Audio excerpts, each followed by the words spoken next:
Welcome to our 5 on 5. Pleased to be joined today by former Oregon House Speaker and now Democratic candidate for governor, Tina Kotek. Thank you so much for being here today. Thanks for having me. So a lot of people in the Rogue Valley feel underrepresented in Salem. They're tired of Portland area legislators dictating rural Oregon policy, fairly or not. Why should they feel any differently about you?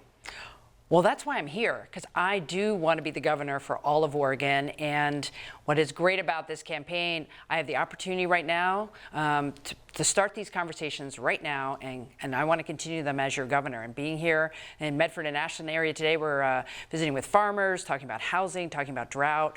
I'm going to learn a lot in my visit, and I will be back. What letter grade would you give Governor Brown?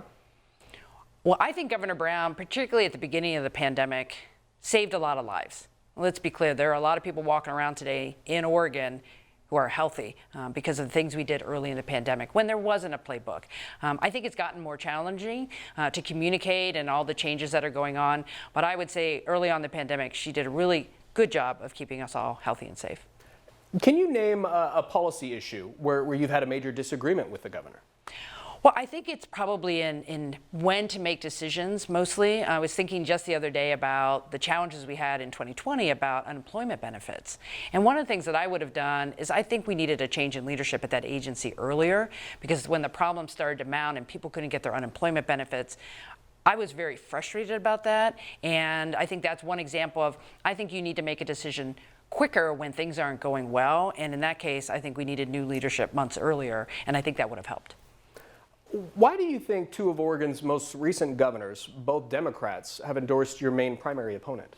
That's a good question. You know, it's a Democratic primary, and I think we haven't seen this kind of competitive Democratic primary in 2 decades for a governor's race. And so I have a lot of folks endorsing me. Treasurer Reed has folks endorsing him. For example, locally, I'm endorsed by Democratic legislators here. I've been focused on getting local elected endorsers from around the state, and I feel good with the people who are supporting me, and I think voters will see that. Former Oregon U.S. Senator Gordon Smith once said, quote, "Far too many Portlanders think that food comes from Safeway and timber comes from Home Depot," end quote.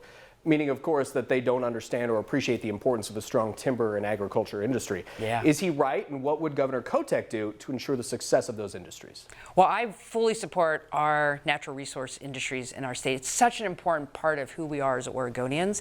And our agricultural sector in particular is incredible. We're blessed with wonderful weather and soil and water here to grow food that we serve the entire world.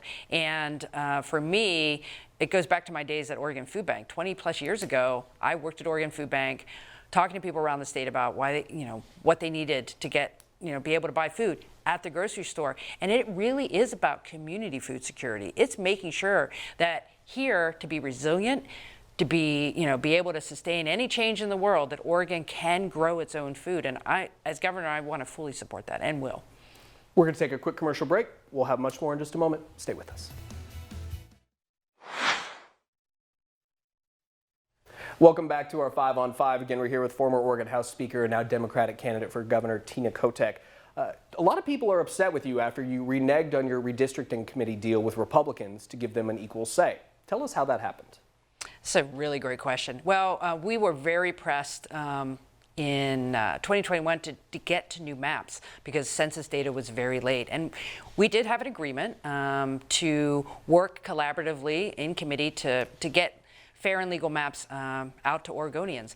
Honestly, what happened from my point of view was when you make a deal, the other side has to come to the table and do their work as well. And we just got to a point in our special session last year where there was really no interest in getting to a deal, and we needed to get maps done. And because at the end of the day, as Speaker, my job is to get the work done.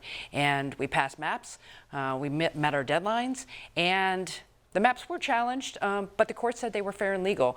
And now everybody knows what their maps look for like in this upcoming election, and that was what I needed to get done for Oregonians. How does Governor Tina Kotek fix Oregon's wildfire problems? Well, working with all of you. This is not something you can just, wave a magic wand and fix. However, couple things. I want to make sure that communities around the state, particularly in Southern Oregon, you've dealt with wildfires now for years, that your communities are resilient, that we make changes in forest practices that can help your communities be safer, there will be more fires. The world is changing. There's drought, adverse weather events. As your governor, I want to make sure I can help you stay safe and be prepared.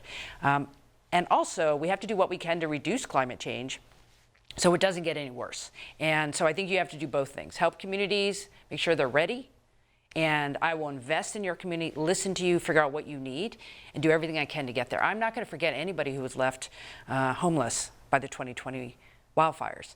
I'm going to stick with you because I want to make sure this community can get back and recover completely. Does the legislature deserve part of the blame for what's happening right now in Portland? I think over the years, we've kind of said to local government, these are all your issues, you figure them out. As governor, I want to be working with local government, our mayor in particular, trying to figure out how we can solve problems. People should not be living on the streets. As governor, I can come in and say, look, let's get out of our turf battles here. Let's solve these issues together. The state can help with resources, technical assistance. I don't think our largest cities should be left, to do it all by themselves. But I would also say I am disappointed in our mayor. I'm frustrated that, as someone who lives there, that things aren't happening quicker. And as governor, I will be able to make sure we can move quicker.